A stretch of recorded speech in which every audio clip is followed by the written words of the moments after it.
This is Michael Walsh. Today is June 15th, 2020. Today I'm here with Barbara O'Connell, and I'm interviewing Barbara as part of the Documenting COVID-19 Crisis in Yonkers project. So glad you're with me, Barbara. It's nice to see you. Hi, Michael. Nice to meet with you. So, Barbara, when did your life begin to change? Oh, I'd have to say probably, or I believe it was late February or early March. I got sick, and I live with a very vulnerable spouse, and I was concerned I had COVID. And unfortunately, at that time, it was too early. They would not test me immediately. So thank God for everyone that I was okay. I was sick for 2 weeks, no respiratory issues. And my husband did not, contract it. We stayed on separate floors. We were very careful. Whether it was COVID or not, the test came out negative, but it was 2 weeks later, so hard to say. So you were admitted into the hospital, or was this just... No, I was home because they would not test me. So they basically, my doctor said, go home and, act like you have it in case you do. But it was so early yet that unless you were, very, very sick, they were not testing you. Oh, I see what you mean. Can you describe a typical day for you during this time period? You mean during the whole COVID crisis, or while I was sick, or? Well, you can talk about that, and also like this time period as it's happening right now. Surreal to some extent, scary to some extent. In another kind of pleasant way, I felt like I had a break from everything for a while, which in our lifestyles we could probably all use, but that didn't last very long. It was more of a, oh wow, I'm going to be off for a while, I can catch up. And I found that I was not very focused on stuff, even though I should have been. I was petrified to go out. And if I did, and having been sick for a couple, 2 weeks at home, I was very cautious about venturing out. And luckily I had some wonderful friends, relatives, neighbors that delivered me groceries, took care of all of that stuff for me while I was sick, not knowing what it was. And then after recovery, I think just very scared because I did test negative, so that I looked at it like I could still get it. If I'm immune, I will need to get, the antibody test and I'll know. But at the same time, it was just kind of a scary time, and a sense of desolation, I think, when I was better, like, what is our world going to be like after this? And I don't think any of us can answer that question. Yeah, I know exactly what you mean. How has this crisis affected your job? Well, I believe it was about a week or so after, maybe 2 weeks after I got sick, that I'm a real estate agent with Houlihan Lawrence in Yonkers, and the state shut us down. Again, I'm going to say a week to 2 weeks after I got sick. And I was just kind of coming back and starting to say, how do I handle work? I'm obviously in real estate exposed to a lot of people. I'm exposing them in and out of houses. Children come sometimes. So there's, a lot going on, or a lot of exposure that, not only exposing myself, but my clients. So at that time, the shutdown was welcome and scary because we all need to work, and real estate is a freelance profession, so we were not sure we would get unemployment or anything for that matter. And I think the difference in when you freelance as opposed to being an employee, number one, if you're an employee, you're automatically going to get unemployment. We won't. They did make an allowance because it was a pandemic. However, that was unknown at that time. You know, we were really not sure what was going to happen. But also our work is affected. And this, I think, would go for a lot of people that are freelancers or self-employed. Your business is affected, not at that moment, but 6 months from now. So the work that I do today will probably not pay off for me for 3 months, 6 months, maybe even 9 months later. So any real estate agent, anyone that's self-employed or, you know, certain types of businesses where your business is down the line, you're not only going to be affected now, but your income is going to be affected 6 months from now. So that was my concern. Oh, yeah. So have you done like a lot of working from home? Well, in real estate, you know, it's client contact. Right. Even with social media, even with all the online stuff, we have to go and meet our clients in person. They have to get to know us. They have to feel confident with us. They have to like us, hopefully. But more importantly, feel that we can do the job and feel confident in us. And I don't think you can get that without meeting people. So one thing I try to do is reach out to my clients and just keep an ongoing dialogue about their fears, their concerns, which was important for when we did reopen, because every client has a different fear. Reaching out to those people that may have been getting ready to list their home for sale, but at the same time, very nervous about people coming in. Yeah.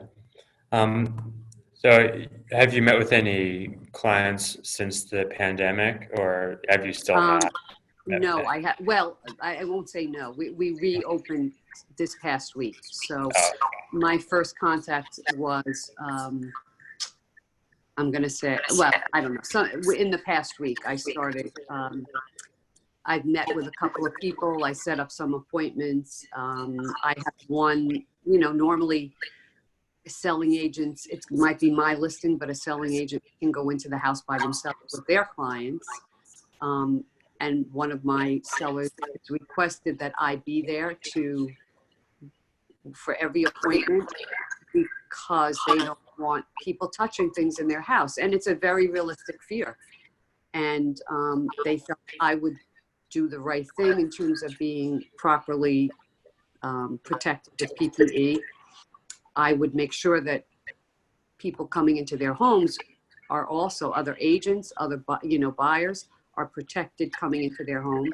And that was my job. Also, the only person that touched surfaces then was me. No one else was allowed to surface. So a whole different way of doing business, more complex for us. There's a lot of forms to sign. There's health assessments to fill out. And we all had to get on board and learn this pretty quickly. Yeah, I'm sure. Is there a story about living in this crisis that you would like to tell? That's a good one. I have to.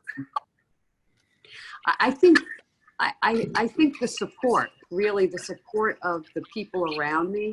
It's not a story, but just how your community and your friends and family jump in a crisis. And I think that's the good that's come out of this. I think that, when I was feeling sick and thinking, oh my God, this could be COVID and I could be giving it to my husband, and I was panicked and not prepared and with things in the house and I had friends and relatives that just dropped off food, dropped off groceries, dropped off whatever I requested. I had one a cousin that just called me every day. Every day they went to the store, she would call and say, "What do you need?" And shortly after, two of my neighbors came down with COVID, and I was back on my feet, and I kind of paid it forward that way. I did what I could do to, obviously I couldn't go near them, but, I would call and say, "I cooked dinner, I'm dropping it off, at your door, and what else do you need?"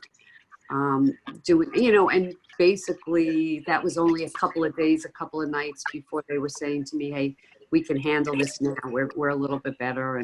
But they were absolutely, COVID positive,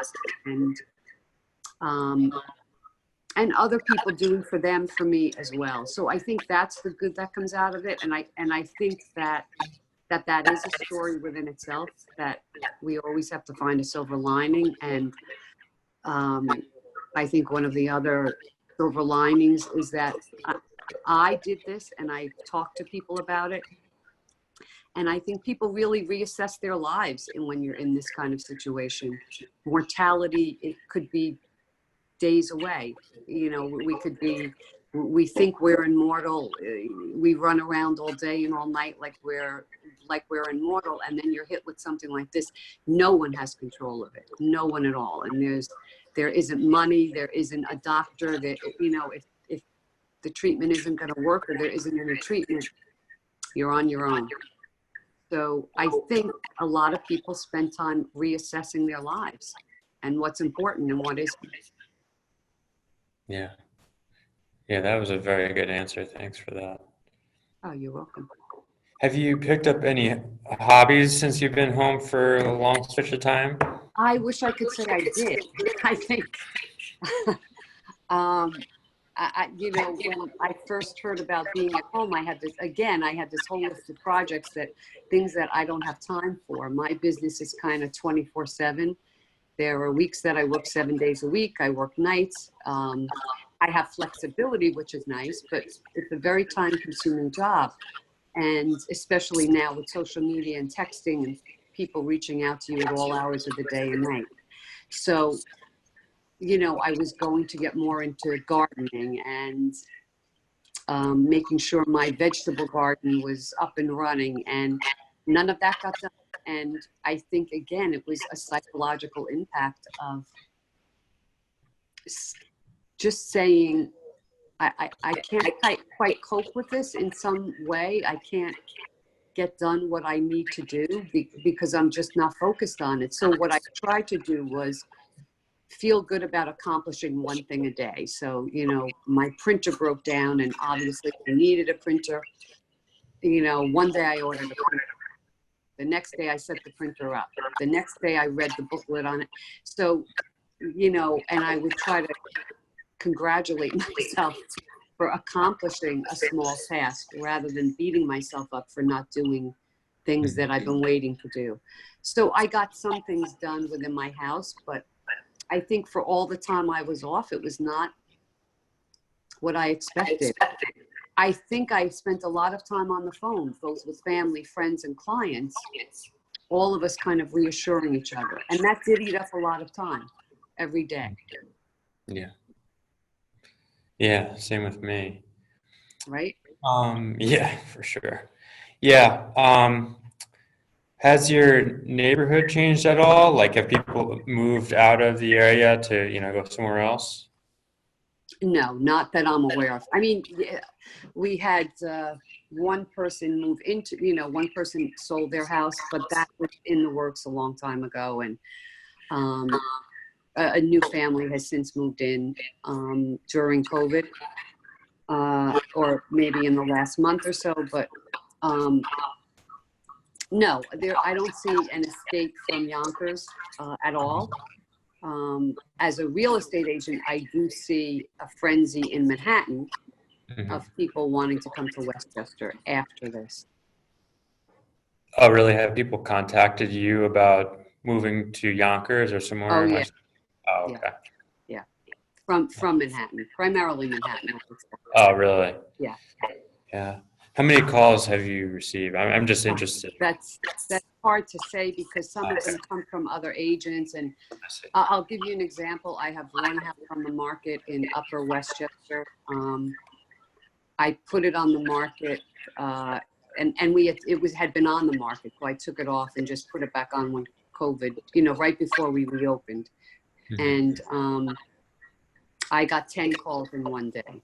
I'm going to say most of those were from Manhattan, and other agents have similar stories, and just massive amounts of people wanting to escape Manhattan now. So you mentioned that you've managed to stay in contact with your friends and family. Have you done like Zoom calls with your family members? I've noticed like some families. I have not. I have done a couple with Zoom calls. I belong to the Yonkers Kiwanis. I'm on, their Yonkers Kiwanis International. And we do Zoom meetings twice a month now, rather than meeting in person, obviously. And I do Zoom office meetings weekly, sometimes twice a week. I do Zoom type webinar. It may not be Zoom, but Zoom type webinars where there's interaction. And there's a couple of people I have Zoomed with, but for me, it's just not my favorite way of communicating. It's more of a necessity, and I'll do it when it's a necessity. Yeah. Yeah, I know what you mean. Is there anything that you would like to add that I have not asked you? That I hope, in these turbulent times, I think that what you've said is this is going into an archive for, I presume, for future reference, for future use, future generations to have access to, if God forbid another pandemic like this ever hits. So I think my thinking has been about, I look back at the 1918 pandemic. I've done a little research, but again, not very focused. I wanted to do it for my own edification or whatever, but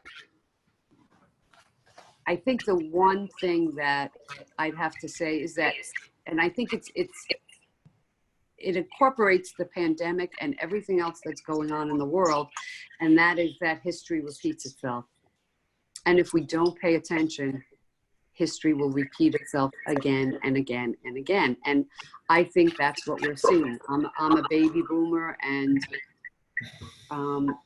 I've lived through, Vietnam War protests and civil rights protests, and a lot of changes in civil rights since the current day. And again, history repeats itself if we don't correct what's wrong, if we don't have an insight. Maybe if we had more of an insight or more medical knowledge during the 1918 pandemic, and we had a recording of it like this, we would learn a lot more from that today. But that's not there, and hopefully in your piece and what you're gathering, it will be there for future generations. Yeah, I hope so. Yeah, this is going to be uploaded to the Yonkers Public Digital Archive, and I'll send you the link to the recording, Barbara. That's great. That's great. Yeah. Yeah. Our community outreach coordinator, Rose Aviles, is in this interview. Rose, would you like to ask any questions? Hi, Barbara. Yes, I do. Sorry I came in late. I do have a few quick questions, and we'll work our way backward with them. You just mentioned right now that if in 1918, which was the bubonic plague, right? Or was that the Spanish flu? It was the Spanish flu, yeah. So if the Spanish flu were to have a history incubator like this, something of which would have been very helpful in learning, like you said, and paying attention to certain dynamics of the virus, what would you say is the most important thing to learn from a pandemic like this? I would say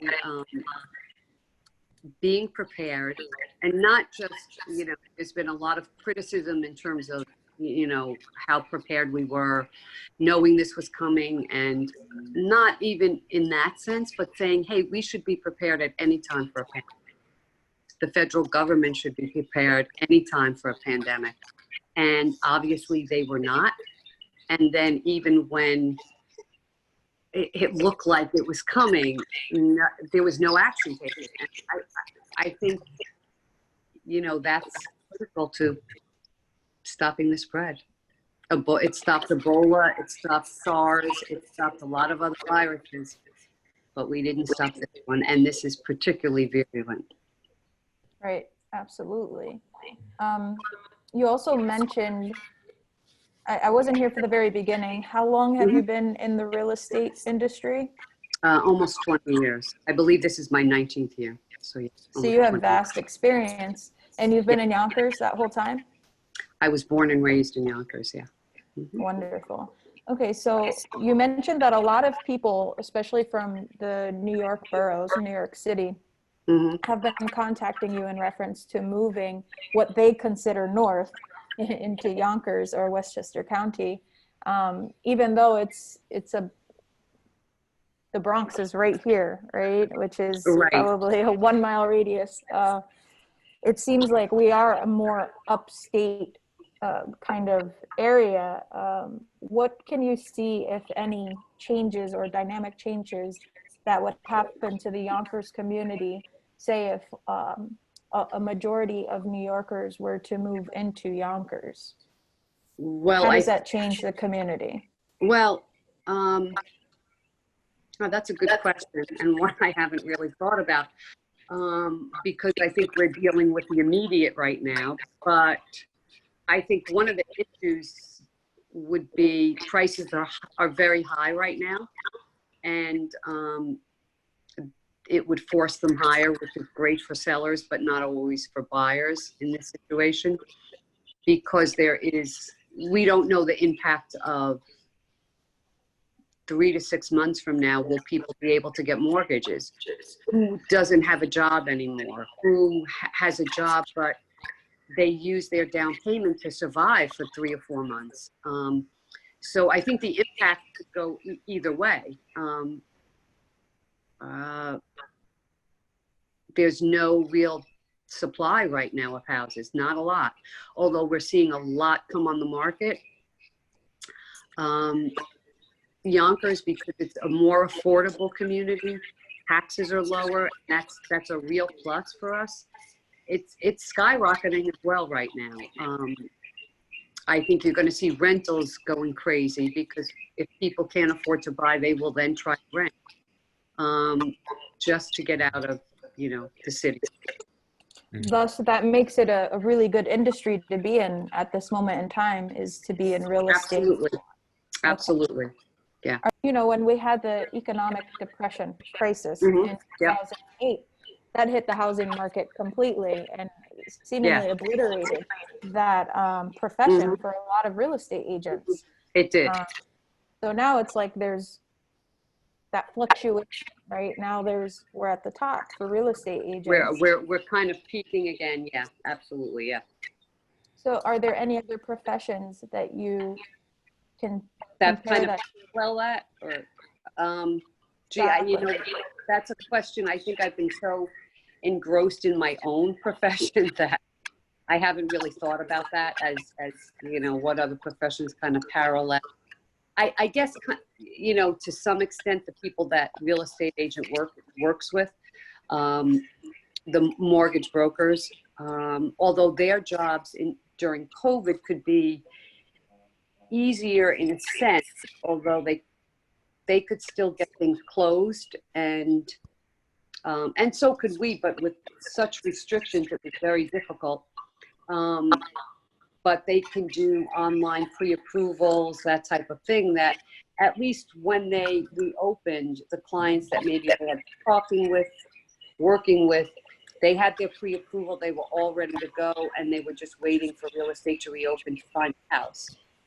Right. But I'll have to say mortgage brokers would be a similar, probably engineer who work on their own. We use engineers a lot to update houses, get CO, certificate of occupancy. They couldn't work, so that's a very similar, they work hand in hand with us a lot of the time, and it's a very similar type of job. And obviously, if they can't go into a house, they can't draw plans. If they can't draw plans, everything is solved. Right. So that makes me think of another question. Automation. You're familiar with what automation is? Yes. And a lot of places have had to retract their automation process, right? So like a McDonald's and a Burger King, they created these devices where you could walk up, you press it, and you make your order. But now they're thinking, oh, that's not really a good thing to do in COVID. Right. And I heard you discuss the dynamic of having that face-to-face, in-person conversation with someone, really being able to sell and get to know the person. So obviously real estate agents, you've noticed throughout this COVID, I'm assuming that you can't necessarily automate real estate agents, you can't. right? It's truly, it's a service business, and I'm very hands-on with my clients, and to me that is, I know social media it's an important tool. Technology is incredibly important to real estate, but for me, and maybe some younger agents would disagree, but for me, the backbone of real estate is that one-on-one with your client. Definitely. There's a chemistry, and if the chemistry doesn't work, then you're going to have a very hard time. And not that you can't sell the house, or not that, they won't use you, but I just think it's a really valuable thing to have that in-person contact. And Zoom does help with that. I personally have not had real Zoom interaction with my clients. But perhaps that's more because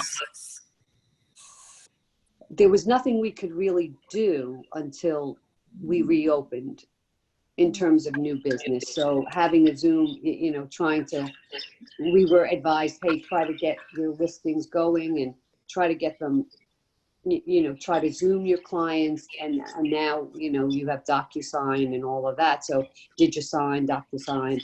So you can get documents signed. But again, if that's your initial meeting, for me, that didn't work. Agreed. It just misses the whole chemistry component of it, right? Absolutely. Yep. Great. Thank you. Nice to meet you. Yeah, nice to meet you. Okay. Well, is there anything else, Barbara? I don't think so. Just that I'm glad to be back to work, and I'm overwhelmed to be back to work at the same time. What makes it overwhelming? New York State. There's just a lot of new laws. Health, I have to take a health assessment whenever I'm going into the office, whenever I have to meet a client. So I look at it and say, I might as well just do it, every day, because it's overwhelming to say, oh my God, I could run into you on the street and you could say, oh, could you come take a look at my house? No, I can't unless my health assessment is filled out. Then they have to fill out a health assessment. Then there's a COVID disclosure. Then the buyers have to fill. It's ongoing and still kind of, it's so new, and there's so many unanswered questions. We're all trying to deal with it and yet jump back right into work at the same time. Right, and you bring up a very valid point, because here at the Yonkers Public Library, we have very similar measures. Right. And you can't at this point in time, because the United States government, or rather the globe, as one globalized health facility, hasn't created a vaccine for this. That's right. So we're all entering our work environments with all of these new guidelines and regulations, but like you noted, everything is uncertain. Right. How do you and know? No one has all the answers. No one has all the answers yet, and that's frustrating. understandable they don't have all the answers yet, but it's frustrating for us. You know, there are some gray areas, like when we bring someone into a house, a buyer, everyone has to sign these forms and blah, blah, blah. And that's fine. And I get that. But then what about a third party that isn't, if I'm setting, say, I'm sending an engineer into a house to check something out, they're not a party to that transaction. Do I need forms? Do I need a health assessment? And those are like the gray areas that I can't answer. And I'm not sure the state could even answer at this point. And that was going to be my next question to you is, are there any answers that are provided by, for example, your company or? Yeah. Oh, yes, of course. Houlihan Lawrence is, you know, they, excuse me. Houlihan Lawrence does a wonderful job at educating. Sorry, I just. No, it's okay. I need See, and that's, yeah, go for it. That's a part of what I think a lot of us are dealing with. You mentioned like paranoia and like feeling overwhelmed. As soon as anyone coughs around us or something. That's, even on Zoom, I'm conscious of that. Yeah. Yeah, it's like red flags. And I have terrible allergies, and I walk around saying it's just allergies. It's just allergies. But, which is why I want the antibody test to know if I have it or not. Okay, so that brings another question. Why even get an antibody test? What does that do for you? I think I would relax a little bit, not a lot, but a little bit. I do live with my husband is, you know, a part of a very vulnerable population with his health issues. So I feel like that's always a risk. Every time I walk out the door, am I going to bring it back to him? Am I going to? So I think if I had an antibody test, it would reduce a little of my anxiety about that. If you were to come back positive or negative? If I were to come back positive for the antibody test. Then it would feel. I would feel a little more relaxed that, hey, you know what? I've had it. No, it's not science that the antibody will give me complete immunity, but I think science on a whole kind of supports it on some level, that if you have the antibody, either maybe you won't be as susceptible to it, or maybe you are completely immune to it. They don't have that answer yet. We don't know, but I have to believe there's a little bit of, you know, immunity going on there, and that I'd be very cautious, but not as, I'd probably be a little bit more relaxed about all of it. I think you're right, Barbara, because recently I've read stories about couples where one person in the relationship is positive with antibodies and the other person is negative of antibodies, but somehow they're still able to be together, intimate, and the other person isn't getting it. Interestingly, if I had it when I got sick, and I mean, I think I had started, you know, I'm trying to remember back in February, like saying, you know, we don't know what this coronavirus thing is, and just let's kind of keep separate, because I was concerned about that.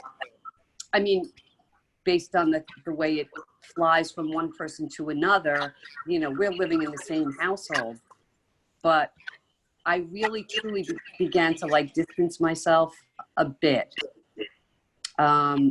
As soon as I got sick, it was at night. It was everyone else had gone up to bed, and I was in a chair, and I just felt this flush of heat in my cheeks, and I'm like, oh no, like, don't tell me.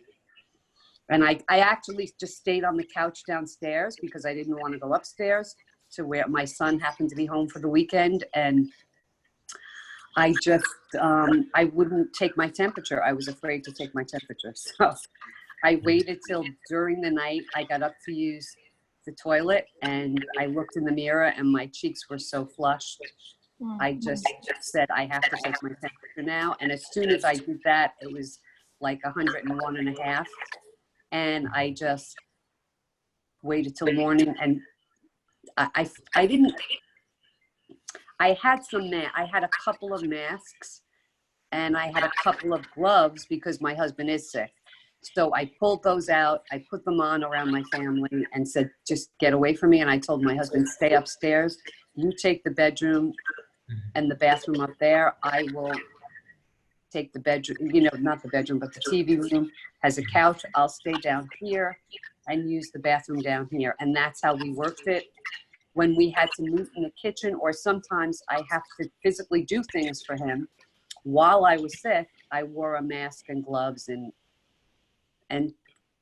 I don't know why, whatever I had, he didn't get it. So it wasn't confirmed that it was COVID, but you know that you had something. Yes, I had a fever, aches, the worst headache for about 4 or 5 days. It was horrible, I think I've ever had. Very achy. It never went into my respiratory system, and I do have asthma, and I've had part of my lung removed.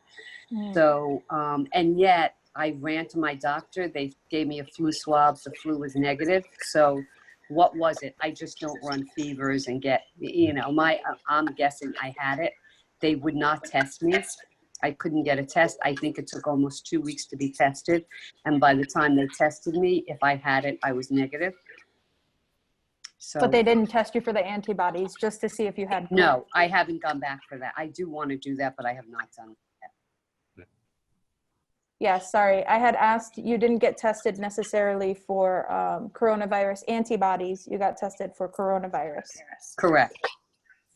Interesting. It's interesting that they didn't want to test you for antibodies. No, there was no follow-up at all. Wow. After I got the test, I went to New Rochelle for the test through the drive-through, and it was funny. Here I was waiting to get tested. Because I called the Department of Health that morning when I woke up, and I just said, I need to be tested. I think I might have it, and I have a sick husband. They said, you're not a priority. I said, well, maybe I'm not, but my husband is. And they said, sorry, neither one of you are a priority. He's not a priority if he has no symptoms. So after that, so only people with symptoms are priorities? According to get a test, I guess so. Yeah, I was not, yeah, I said, I mean, this was very, very early on. So I know it's changed now, but back then you couldn't get a test. And what I found interesting was when I got that call to go, I was already, the fever was gone. I was very tired for a couple of weeks, but my symptoms had, stopped for the most part. And when I got to New Rochelle, it was a Sunday morning, and there were 4 drive-through lines, and there were only 3 or 4 people on those lines. So it's not, maybe there were a dozen people there when I was there, and it was pretty quick moving. So my question is, the only reason they couldn't test, well, it wasn't even a question. The only reason we didn't get tested was they just didn't have enough tests.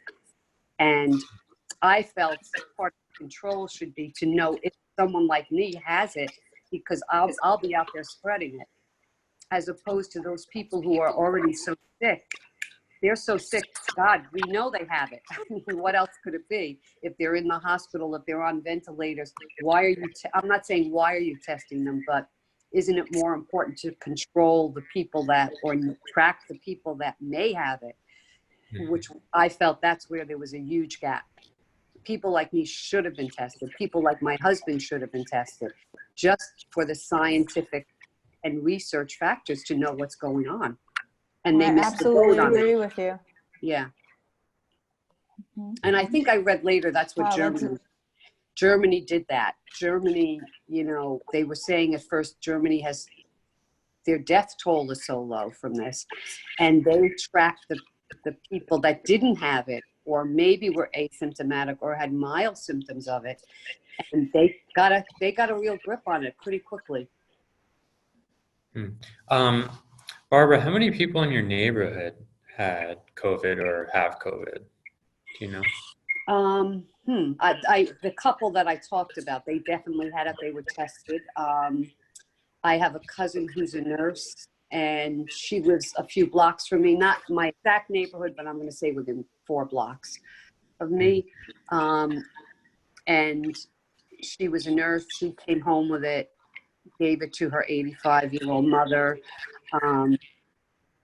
Then her husband got it, and amazingly, again, here's another, example. Her mother, who was 85, fairly healthy woman, but 85 years old, I believe she had the mildest case of it. My cousin's wife, who was the nurse, was pretty sick, but she managed to not be hospitalized. My cousin, after 10 days, always been fairly healthy, and in great shape. After 10 days, was hospitalized for, I think, about 8 days with it. So, But she recovered. They all recovered. And yeah, he recovered. He came home and he's fine. And he never, That's great. Look, his wife is a nurse. I think he got him there at the right time, and he was on oxygen, but he never needed a ventilator. So those are 5 people I know. There were 3 people at my job that had it, tested positive. I'm trying I to have think. to ask the hard question. Mhm. Anyone you know pass away from COVID? Oh, I'm going to say about a dozen people that, and I can't say I know all of them personally. Friends, parents passed away. I had a few older clients pass away. A mortgage broker I was working with passed away from it. Someone I grew up with, yes. So there's, I'm going to say close to at least 10 people, a dozen people that either I know of or I'm friends with the family, or, that kind of thing. Wow, so sad. It's horrendous. Yeah. And I was afraid to look at the paper. I was afraid to, it was just horrible. And yet I wanted to know, I wanted to stay on top of it. Like, who are we losing from this? And, a couple of my clients that I knew for a long time, and very sad. Yeah. It is It's really amazing. Thank you so much, Barbara. Oh, you're welcome. Yeah, thank you, Barbara. I learned a lot from you.